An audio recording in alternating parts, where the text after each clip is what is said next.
Pandesara police સ્ટેશનના વાહન ચોરીના અનડિટેક્ટ ગુનાને ડિટેક્ટ કરી એક ઇસમને મોટરસાયકલ નંગ 1 કિંમત ₹70,000 તથા મોબાઈલ ફોન નંગ 4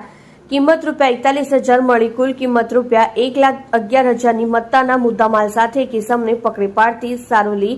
પોલીસ સ્ટેશન સર્વેલન્સ ટીમ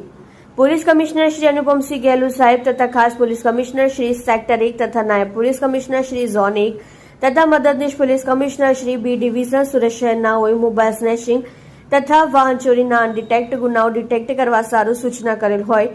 જે સૂચનાની માર્ગદર્શનના આધારે પોલીસ ઇન્સ્પેક્ટર શ્રી એસ.આર. વેકરિયા તથા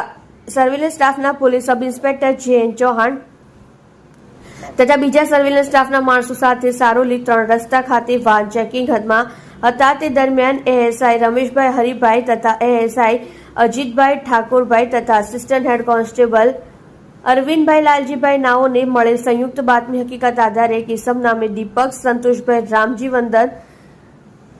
નિષાદ કેવટ નાઓ પાસેથી અલગ અલગ કંપનીના મોબાઈલ ફોન નંગ કિંમત 4 કિંમત ₹41,000 તથા મોટરસાયકલ નંગ 1 કિંમત ₹70,000 મળી કુલે મુદ્દામાલની કુલ કિંમત ₹1,11,000ની મત્તાનો મુદ્દામાલ પકડી ભારતીય નાગરિક સુરક્ષા સંહિતા કલમ 106 મુજબ તપાસ અર્થે કબજે કરી પાંડેસરા પોલીસ સ્ટેશનનો વાહન ચોરીનો અનડિટેક્ટ ગુનો ડિટેક્ટ કરી પ્રશંસનીય કામગીરી કરેલ છે। તમે જોઈ રહ્યા છો SD ન્યૂઝ ચેનલ ફેઝર શેખની સાથે।